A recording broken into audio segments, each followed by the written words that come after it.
morning, everyone. Thank you so much for joining us today at this VOX panel event, which is an event a part of this school's Inclusive Schools Week here at ISKL.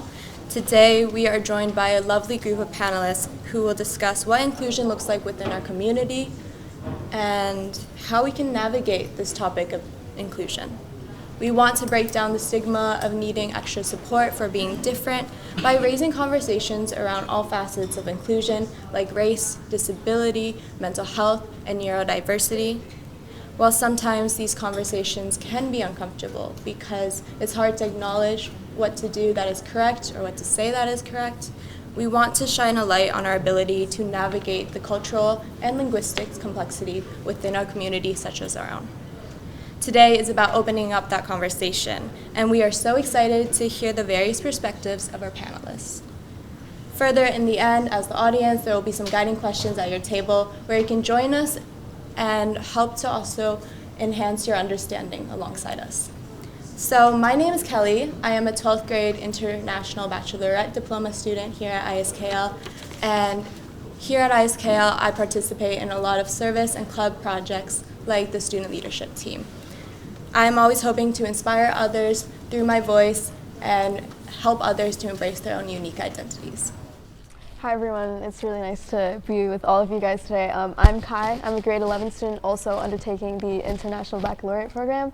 I'm part of SLT's DIJ committee, which works to promote diversity, equity, inclusion, and justice within our school. So just a few logistical notes. There is a QR code on the flip charts where you can scan and have access to Microsoft Translate if anyone here requires it. And with that being said, I want to introduce our panelists for today. So first we have Trina Kobbeldick. Trina is the Director of Student Services here at ISKL, and in her role she looks after school-wide programming for English as an additional language, counseling, learning resource, and promotes inclusion throughout the school. And then we have Peggy Lam. Peggy is the lead coach of Bridging Hope Transitional Learning Center, special education consultant and board member of the Special Education Network and Inclusion Association SINIA chapter in Malaysia. We also have Curtis Johnson.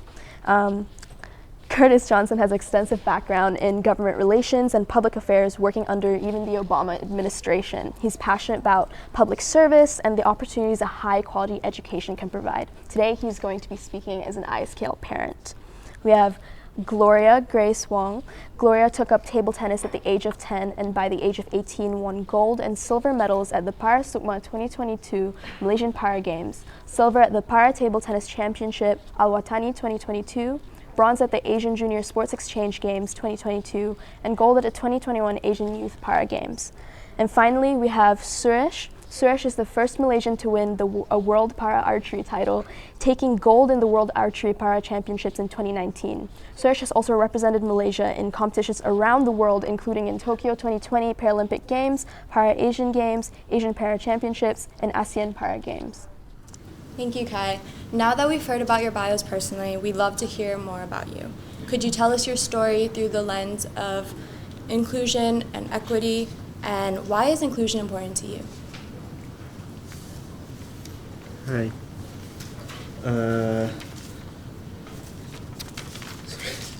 I lost my leg at age of 13 when the lorry driven by father was involved in a road accident. I was too young to realize the long-term effect that I will have to face in the future. I'm not sad when I lost my leg. For me, it's a normal thing because my family with me to care for me.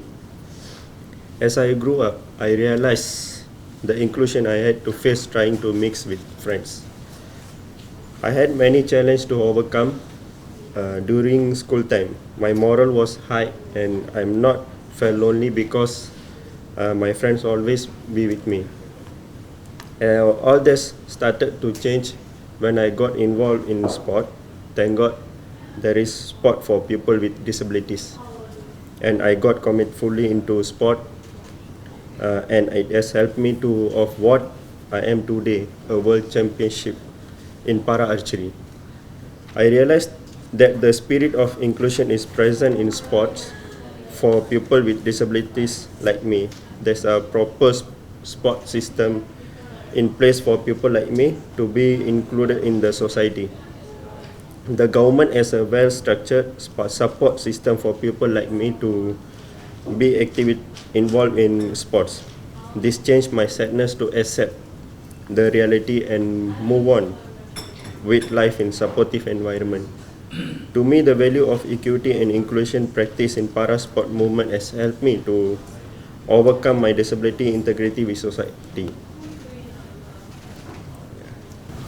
Thank you so much. Would you like to share? Yeah, sure. So I was born without a left forearm. Although others may view my disability as a hindrance to my daily life, I have never personally felt it that way. My disability is my normal and it is not a lacking to me. As my mom always reminded me that my condition is a gift from above. I grew up in a big family and I'm very blessed to have 3 older sisters who are always there for me, care for me, and I'm blessed that we have a close relationship so that I grew up not feeling lonely. Yeah, in school, I was fortunate to have friends and teachers that were very supportive. However, I am aware that other para-athletes have struggles much more in school, primarily those that use wheelchairs. I believe that we are moving in the right direction, but society has yet to reach the degree of equity and inclusion that we need for all persons with disability, and for all of us to have the same standard of living just like any other citizen. Despite my generally positive experiences thus far, I remain aware of my differences with other people. In school, friends may go out and not include me. I know this is partially due to my training schedule, but a part of me also knows that this is because they are thinking about how they would feel and appear when going out with someone like me. As an athlete, whether competing in able or para events, I do feel like I belong regardless. But I'm unsure how that will be when I've retired from sport and start a different line of work. I acknowledge that my experiences are not shared among other people with disabilities, so inclusion remains incredibly important to me because I hope that all persons with disabilities will have the access to the opportunities that I was fortunate enough to receive while growing up. Thanks so much, Gloria. Good morning. My name is Curtis Johnson, and I am here as an ISKL parent. In addition to that, in the work that I do professionally, I hire people. And one of the interview questions I often ask is, what comes in the room with you? And the reason I say that is, so when I enter a room, first and foremost, I'm African American, I'm a father, and I'm a husband. And all of these things influence every decision I make personally and professionally. And when we think about that in terms of diversity and accessibility and things of that nature, that my experience for any table makes that table better. Your experience for any table makes that better. And being a parent in this space where you have a child who may have differences than most other children, you grow up as a parent going through the hard knocks of finding your own self in your own place. And the crazy part about having kids is you have absolutely no control over, one, how they identify or how other people identify them. And the thing you love more than anything else in the world, you absolutely have zero control over how they're protected on a day-to-day basis. And so I look at that, and that's one of the reasons I wanted to be on this panel and have this discussion from a parental perspective. Not only from a parent of somebody who is neurodiverse, but in addition to that, as a part of a community that has certain responsibilities not only to their own children, but to the other children in that community. And so I'm very happy to be here and be able to share. Thank you. Hi, I'm Peggy. Today I play different hats. We represent senior Malaysia.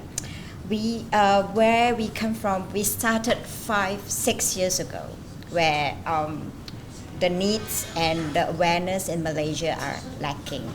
And 4 or 5 of us came together and we wanted to do something for the community. We want to advocate services. We want to see where we can gather all the professionals, parents, and be able to share what we have in Malaysia.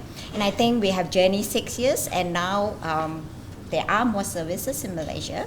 There are more awareness. So inclusion to us is embracing our differences, values, and each other's uniqueness. We should appreciate each other's strengths and respect the challenges so that we can live in an inclusive environment. And that's what we do as the chapters in New Malaysia. And in our own private practice, this group, we are all volunteers with different organizations, and we try to get together to organize events and activities to encourage the community to be involved, to include everybody, regardless of our differences. Thank you. For me, I grew up in Canada, in the province of Saskatchewan, which is very cold at this time of year and makes me happy to be here in Malaysia. Growing up, I was part of a very large extended family, and in my extended family there was mental illness, there were cognitive disabilities, and no one talked about it. And so as a child, I got the indirect message that it was something to be ashamed about or to not talk about or to embrace. I didn't know that at the time, that was the message I was getting. But I carried that with me and into my very first teaching position. My very first teaching position was in the inner city. It was with a highly indigenous population and a group that was of lower socioeconomic status. I was 23. I was taking on the world. This is a reference some people may get, but you would be far too young probably for. I had watched the movie Dangerous Minds with Michelle Pfeiffer, and she saves everybody in that movie, right? And that's what I thought I was going to do. I loved the students that I worked with, and looking back, I recognize that actually what that was doing is it's not just about hard work. I was going in not recognizing the privilege I had in society as a person who is white in Canadian society, not recognizing the systemic barriers that people had to face in those communities, and knowing that hard work is just a part, just a small fraction of what it takes to be successful in life. And so as I continued in my teaching career, I met many diverse learners, many wonderful students, some of which I still keep in touch with today and meet up for coffee when I go back to Canada. And they all had their strengths and their wonderful senses of humor and quirky bits about them, and also had struggles that they dealt with. And I think that throughout that time teaching with them, I learned the importance of building a classroom community, one that everyone felt that they could belong, one that everyone felt that they were safe, one that people could identify, the kids could identify how they wished to identify, not have a label put upon them, but actually embrace things if they did have a diagnosis, embrace that as they came into it, embrace their identity, embrace their heritage in the way that made sense to them, so that they could come into their own and be successful later.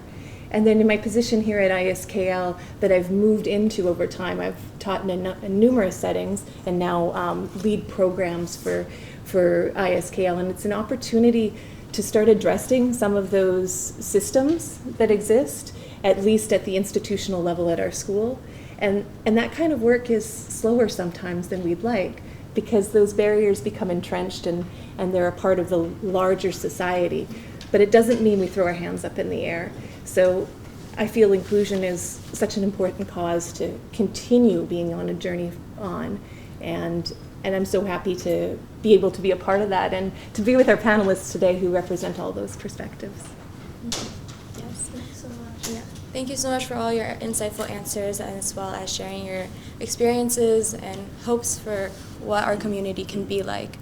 As we proceed with this panel discussion, I just want to clarify that some questions will be asked directly to certain panelists, whereas other questions will be directed to everyone. So as we continue on with this conversation, I want to ask Suresh, I'm curious to learn more about your experience as a Paralympian. When it comes to first impressions, did you feel like people treat you differently because of your visible disability? Sorry, Suresh, I'll give you the mic so we can hear you. Hello. Test. Yeah. Okay.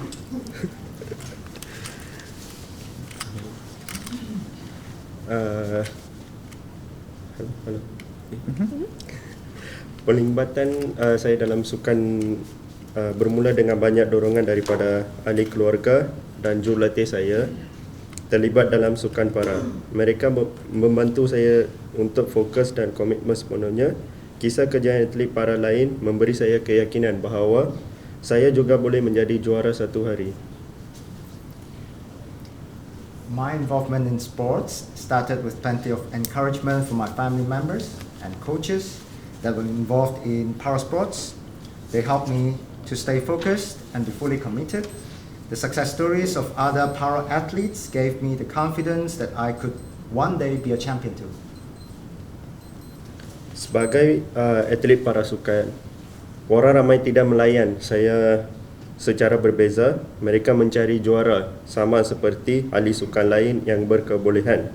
Kerajaan membelanjakan banyak wang untuk membangunkan kita dengan satu matlamat, iaitu menjadi juara. Dalam sukan, kami menghadapi cabaran yang sama seperti mana-mana atlet lain.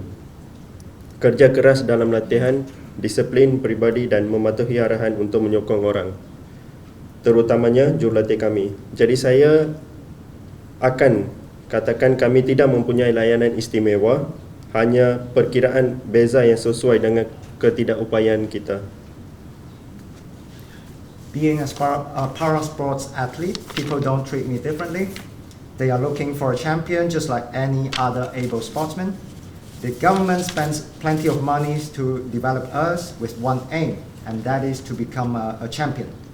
In sports, we face some challenges as any other athletes, work hard in training, personal discipline, and obey orders to support others, especially our coaches. So I'd say we don't have special treatment, only different arrangements that suit our disabilities. Thank you. Adding on to that, do you feel that, if you could tell us more about your journey in Paralympics, how do you think it has changed the way people interact with you? My greatest achievement was winning the World Championship in Para Archery in 2019 and finally represent Malaysia in Paralympic Game Tokyo 2020. This is a dream for any para athlete and a rewarding achievement for people with disabilities to reach the highest level in para sport. Everybody like a champion and I'm lucky to be one of them. Yes, people look up on me and give me all their support and achieve better result to become popular nationwide, and everybody want to be your friend. This makes me to completely forget about my disability.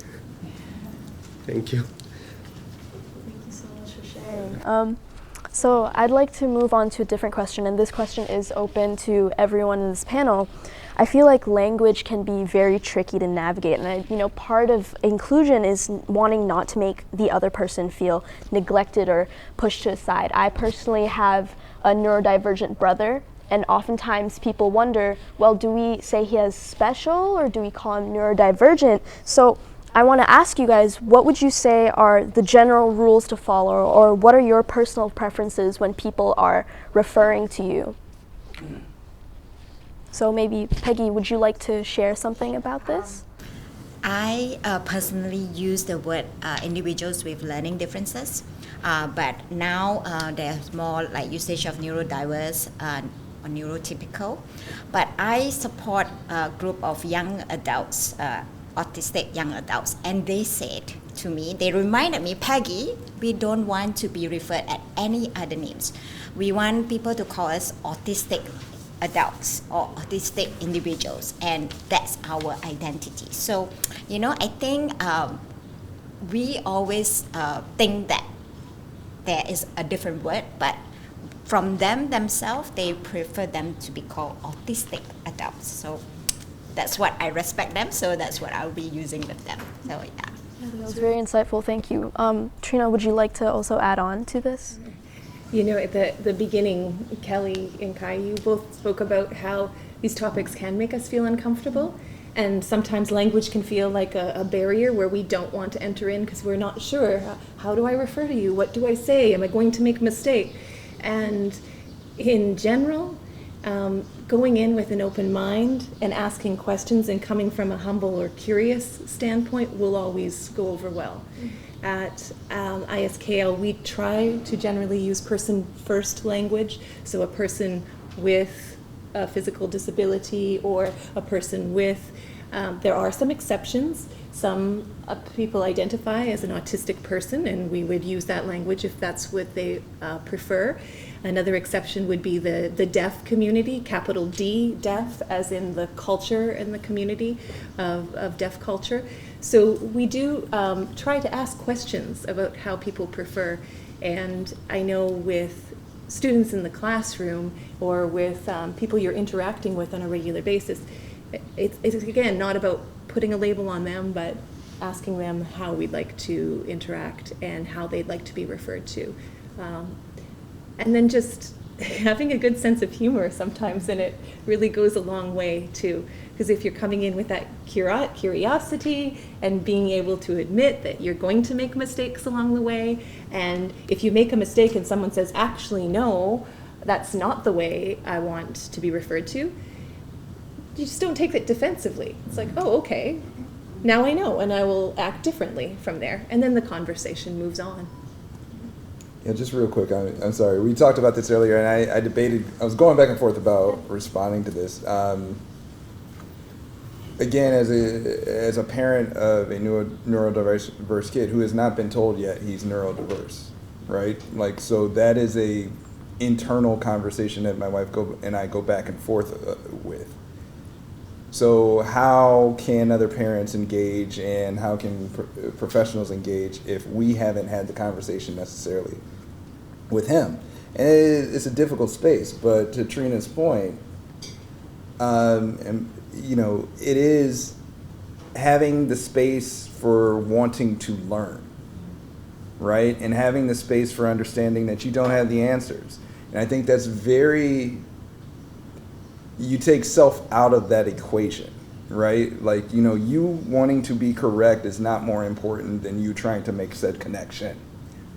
And I think that's something that I think everybody across the board should really have to get over that hill of, I don't want to be wrong. It's like, no, you want to be learned. We often talk about, and it is the last thing I'll say, just on a wider scale, this was a teachable moment.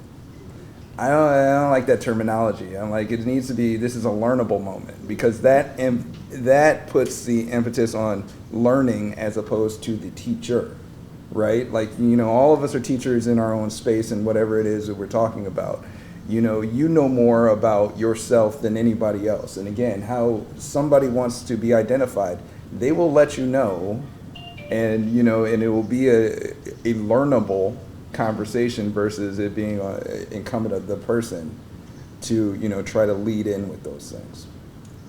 Yeah, thank you guys so much for sharing. I think a common theme from all of your answers is definitely the fact that we as a community have the ability to learn as well as to gain insight, and it's our job to correct ourselves and also get over the need of wanting to be correct. But in addition to that, I also think another common theme is the fact that when it comes to inclusion, the relationships you have with others within your community is really important. So thank you so much for those answers. Sometimes, building off of what we mentioned earlier, sometimes not everyone knows best how to interact with someone with a disability. Gloria, could you tell us about a past experience with someone you interacted with that either felt really positive or made you feel uncomfortable? When meeting with new friends or new people, there's this subtle feeling that they are trying to distance themselves from me because of my differences. Okay, it's okay. Okay, thank you. The most common interaction would be their curiosity manifesting into There you go. into carefully worded questions regarding my disability. I think the other panelists have mentioned about this earlier. I think for me, my personal preference would be just be direct and just chat casually, because this is something normal for me, and instead of hearing words of pity or they were sorry about my condition. And I think the other usual interaction or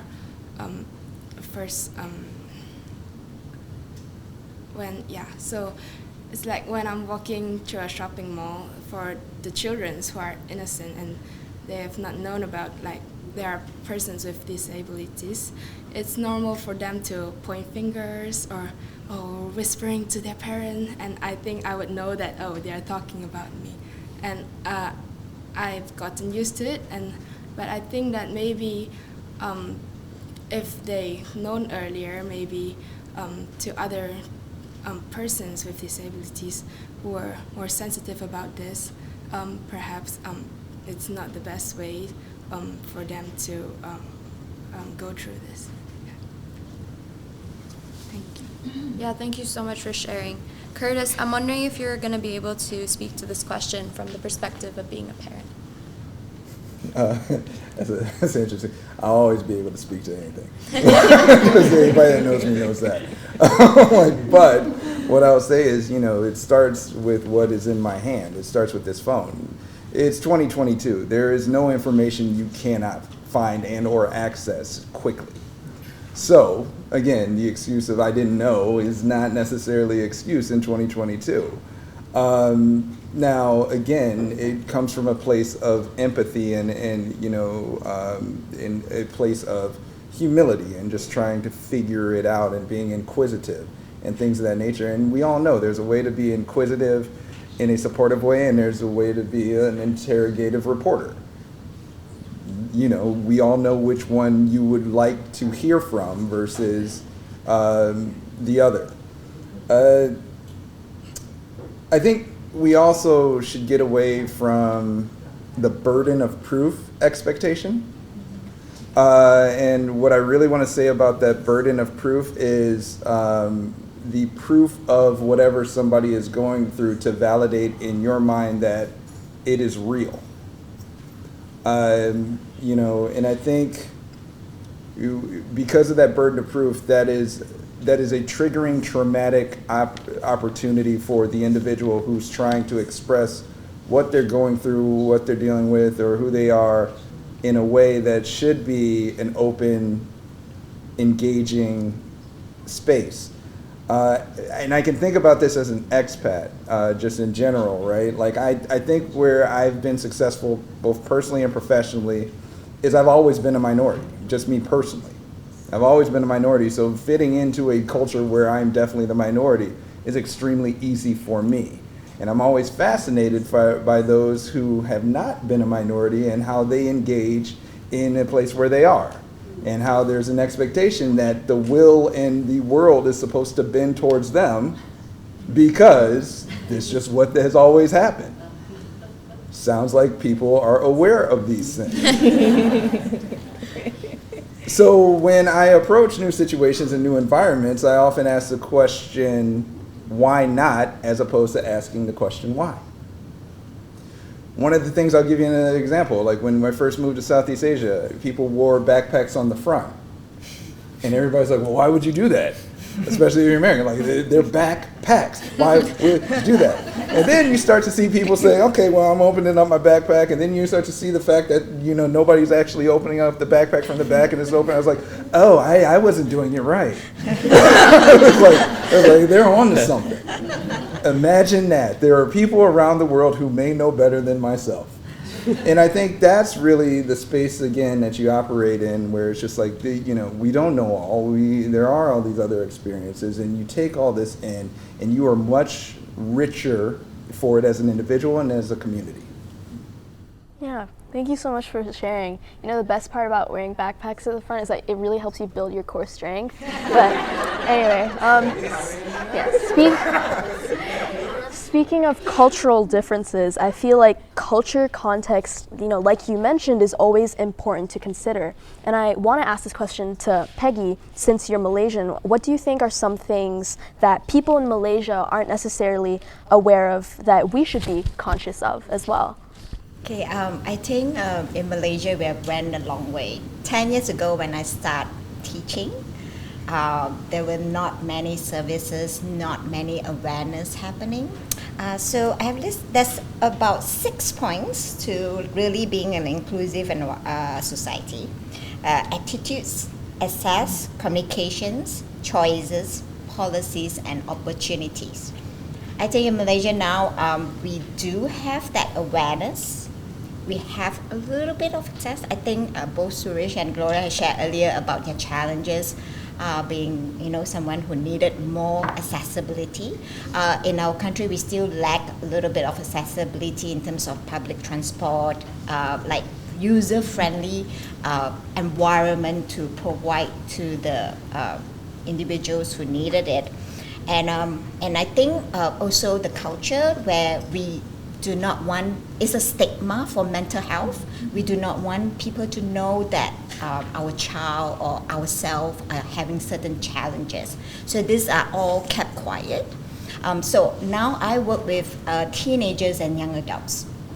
So most parents had journeyed through the younger age. But in Malaysia now, the biggest issue, we have a gap. All the services are early intervention, but there's no services when it comes to teenagers and young adults. So I think there's a big gap that we need to fulfill now. And what about policies? We do not have proper policies in place yet. I guess we just change our government. Hopefully things will be better. And of course, opportunities, job opportunities. So now I'm also doing job coaching for some of my clients. And it is so challenging because companies, they do not know what to do if they want to hire someone with challenges, or disabilities. So, and we have to advocate for our client, and at the same time, we prepare the company to do what is necessary to hire them. So there are still a long way that we need to prepare, lots of things to do, but I think we will get there. It's exciting, I think, right now. I think for the past 3 years, COVID had deterred a lot of things. Hopefully things will be better. We will go better, smoother to prepare the necessary for the next thing. Yeah. Thank you so much for sharing. Yeah, thank you. So, as an educator or a parent, the ability to support your child must also relate to wanting to find inclusive schools that can advocate and ensure a great experience for all students. Peggy, Curtis, and Trina, how do your roles help you to navigate situations when the disability is invisible? How do you advocate for a child when there is an invisible disability? Yeah, I think in the classroom, the diversity is going to be there automatically. And even the term invisible disability can be a bit stigmatizing in some ways. But we use that term, and we use that term to differentiate so that we understand that sometimes people may have a barrier that we can't see, and there might be something else that's preventing them from engaging in the way that we would expect. So, but really, if you think about that, there might be something else going on with any person you're interacting with that you didn't expect. They may have had a bad day in the morning, and that's why they responded to you in an irritated fashion. There's always something that's hidden about a person's story. And so when we're having interactions with them, when we're navigating that with people, we want to be able to give that grace and to be able to understand that there could be something else going on. in a classroom, advocating for themselves, for students to be able to do. Again, it comes back to what I was saying before. It's creating a safe environment, an environment in which everybody knows they have strengths and they also have areas for growth, and that they're able to help each other in that way. Kids, I was just thinking about students all the time in the classroom, and especially young students. They have this real sense of justice, and for them, justice means everything has to be fair. Those of you that are parents, if you have more than one child, you probably have heard this firsthand, where you do something for one child and the other one is saying, well, that's not fair. But actually, what it is about is equity is not giving everybody the same thing, but it's giving them what they need. And what they need is going to change from one day to the next, from 1 year to the next. So you really have to adjust, and you're not necessarily going to even know all the time exactly what they might need. So it's a little bit of trial and error in a classroom. And for a student's journey, as they get to know themselves, and we can all relate to this, right? What we needed a year ago is different than what we might need now for support. We all have to lean on to support for certain things in our lives and ask for help. I ask for help with my colleagues all the time that have other strengths than I bring to the table. And as in a student's journey, in a child's journey, it's learning about those strengths, what they're really good at, and learning about those things that they're going to need help with, and knowing how to ask for what they need when they need it. And I think as community members, it's about being ready to lean in and give support when needed, and also model asking for help for the things that we need too.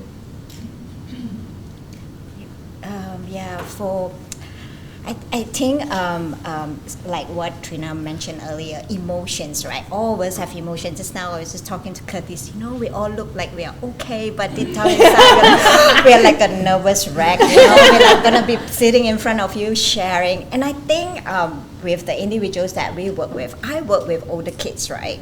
So, and I work with some that is non-verbal. So every day, sometimes they come with this big emotion because they are not able to share with you. So you're like guessing, actually what happened, So I got a call yesterday, at a downpour, and then this mom was like, I heard screaming at the back. I was like, what's happening? This child is like one of my students can't go for his swimming class, and he was screaming on top of his head. So this is like a routine that because of the rain, right, he's not able to go.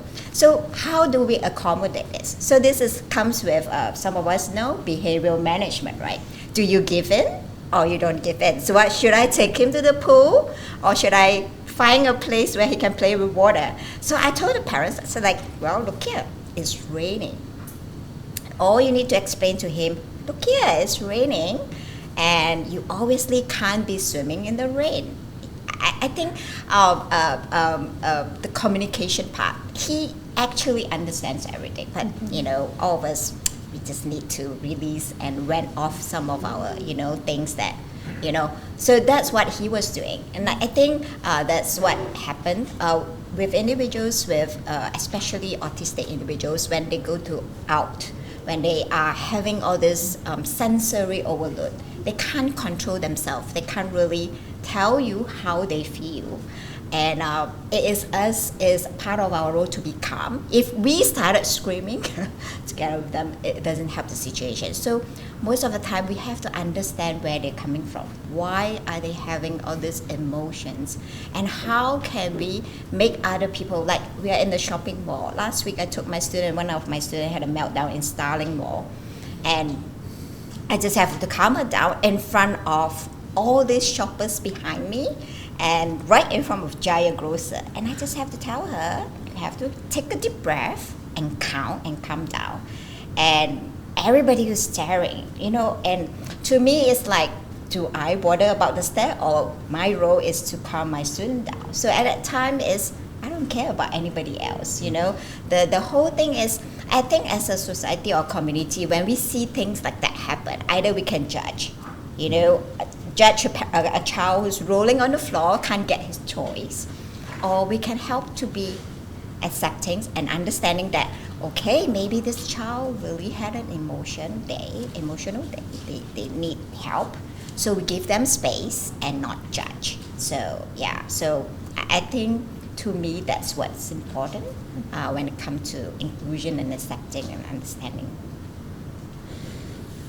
My mother was an educator in some form or fashion for over 30 years. And as her firstborn, she taught me through my academic experience the importance of being an advocate for your child. And I don't care where your child is on whatever level or whatever the circumstances, that's your role as a parent, to be a consistent advocate for your child in whatever schooling they're getting. My mother used to introduce my brother, sister, and I as investment 1, investment 2, and investment 3, and with the in front of us, and with the inference that we are putting into you, and you will pay off. so there will be dividends, there will be returns, and it was very clear from age 6 on that's what it was, and I'm eternally grateful to her for that, and I'm looking dead into the camera because if she sees this, she knows it was actually said. In that vein, when I enter into new spaces, when we're talking about my children, I use 2 words repeatedly: push and protect. Push and protect. For all of the stakeholders that are involved with my children, push them past the point of comfort to achieve what they potentially thought they could not achieve. Protect them in the spaces that you see them being vulnerable, because there's a good chance they cannot protect themselves. Push and protect. That's all I ask. Everything else we can figure out, but those are the 2 foundational pieces that I ask for. As a parent in this community, one of the things is it is very clear when you see my child that there's something just different. And I think for other parents, and I'm speaking for myself, and we have LCE and we talk about labels, and my child is an LCE. He's not an LCE student.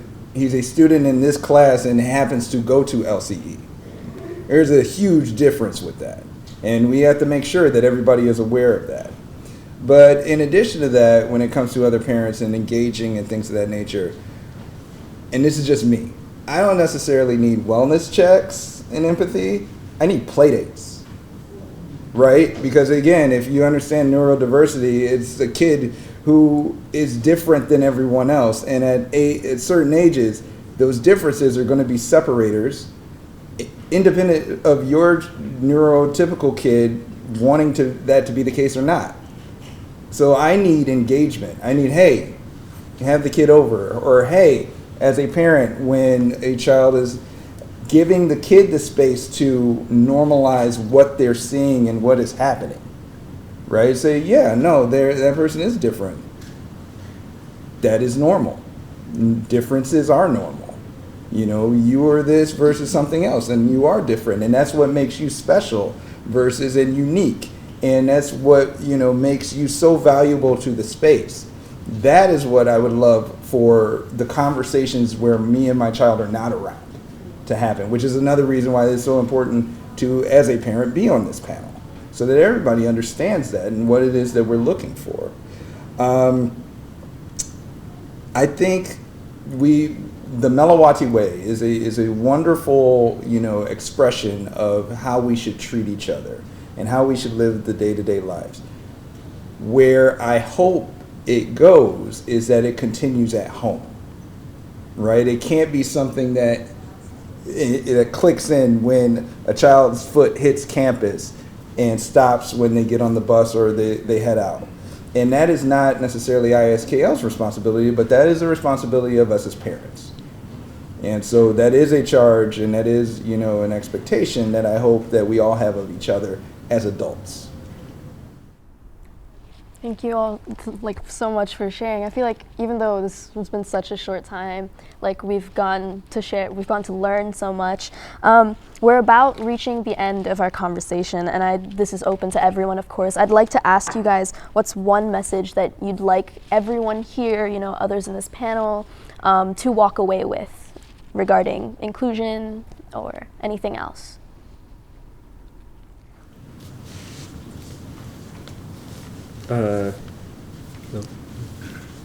Layan semua orang dengan bermaruah dan berikan mereka yang sama layaknya. Setiap daripada kita berbeza dengan cara kita sendiri. Ini bermakna kita semua adalah sama dan perlu hidup dalam persekitaran yang inklusif untuk dunia yang ciptakan keamanan. Treat everyone with dignity and give them a space they equally deserve. Each one of us is different in our own ways. This means we are all equal and need to live in an inclusive environment for a peace-loving world. For me, I think it's don't judge too quickly about someone. Don't judge a book by its cover. I think God has made all of us in a different way for a special reason, and I know that He has His purposes. So when meeting a person with disability, try to refrain yourself from passing judgment at the first appearance. It could help with future interactions, and also they could be more capable and independent than you think. Yeah. As Gloria said, you know, this is something that's extremely important across the board. The diversity is strength. You know, the more diverse a table is, the better the table is. The more diverse a company is, the better the company is. The more diverse a school is, the better the school is. Because you're allowing the space for all of these unique individuals and experiences to come into that, to be a iron sharpens iron type of environment and culture. I can speak to, and I see a lot of, I'll give a shout out to the LCE parents, you know, raising a neurodiverse child is like picking up sand. You do so much work. And often when you have the sand in your hand, you're like, look at what we did, but everybody else sees the rest. And so I ask that we just all continue to be kind to each other, supportive of each other, go beyond your door to engage and support and help. And again, I think that iron will sharpen iron across the board. I would like to end mine with a quote by Henry Ford. Coming together is a beginning, keeping together is progress, working together is success. And I hope that we will all work together to understand and accept each other. Thank you. And for me, it's really about making sure that we're seeing each other as having strengths that we can learn from. So pushing ourselves to get to know people who are different than us, getting out of your comfort zone to be able to engage and learn from one another is what inclusion is really about. And knowing that everyone really does bring a strength to our community and makes us collectively better. So diversity happens by nature with whatever you have in the room, but inclusion is something that you need to work on. And it is a journey, and it's something that you work on together in the community. Yeah. I really want to thank you all for being here today to share your stories. I feel like this whole conversation has been so meaningful so far. I'd like to invite First Admiral Datuk Subramaniam Raman, retired, Secretary to the Paralympic Council, just to share some final thoughts in today's discussion to the stage. Thank you very much. I'm Subra, the Secretary General of Paralympic Council Malaysia. We are the main body in this country for coordinating para sports as gazetted by the government. We have the Olympic Council, which is for the able-bodied. So one other thing is sports is a very powerful tool for rehabilitating people with disability. You can see two of our examples here, Gloria and Suresh, who have not only reached at international level, but also become champions at international levels, right? Having reached up to Paralympic level. One of the facts that is not very much known to a lot of people, according to World Health Organization statistics, is that 15% of the population in this world, out of the 7 billion, 1 billion people are with some form of disability. 15%. Hence, the International Paralympic Committee started the campaign, a 10-year campaign called We the 15. All right, it was launched on 19th of August 2021, 1 week before we started off our Paralympics in Tokyo. Basically, this 15% of the people, they deserve a place to live just like everybody else as well. So in Malaysia, it's 14.2%. That means 4.2 million Malaysians are with some form of disability. And this is a fact that's not known to many people, but it is in the statistics department. All right. So when you say disability for sports, there are three types of disability which is included in sport for disabled Paralympic sports. One is physical, like our sister and brother here. All right. They are physically they have physical disabilities. Number two is visual. That means you are blind, partially blind, or whatever.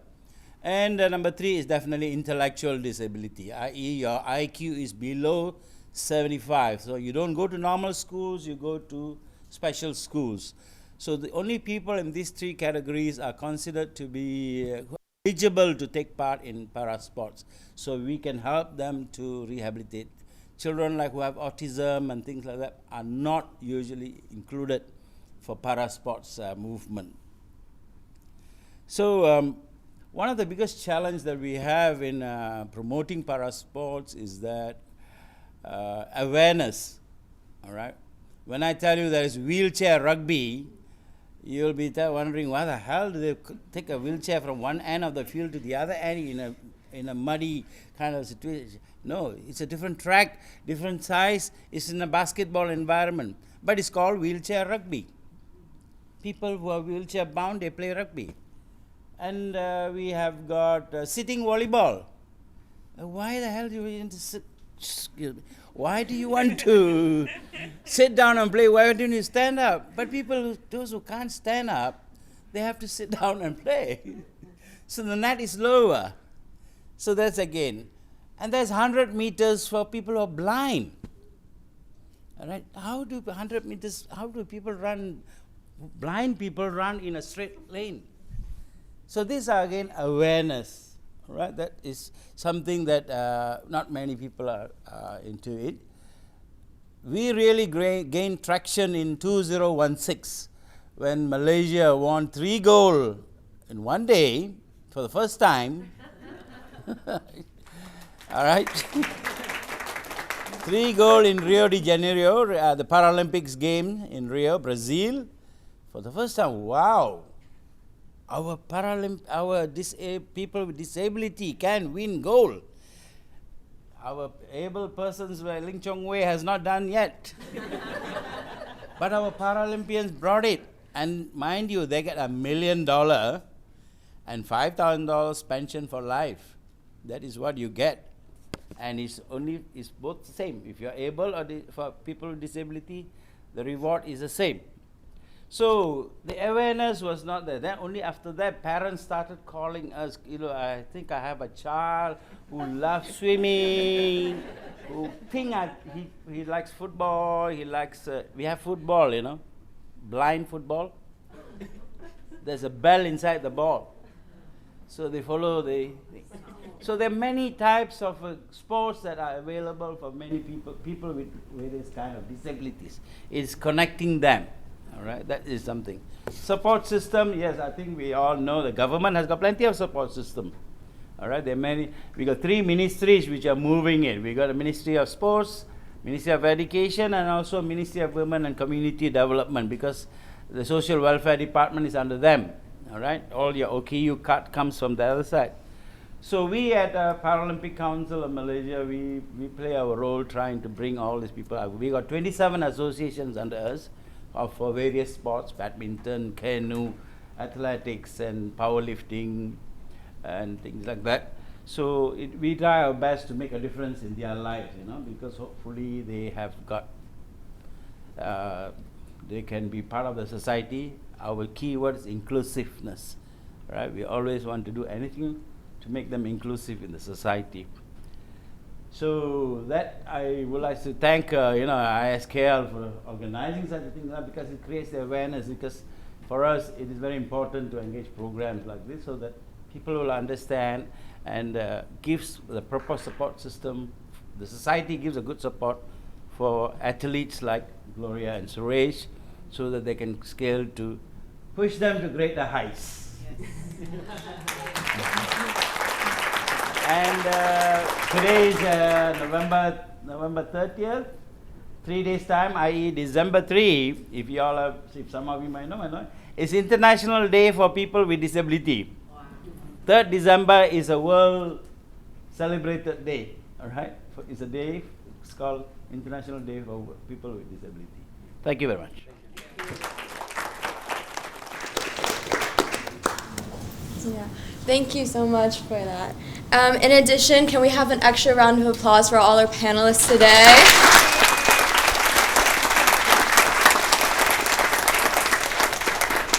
Thank you so much for your insightful answers. I know I personally was able to take away a lot from this panel discussion.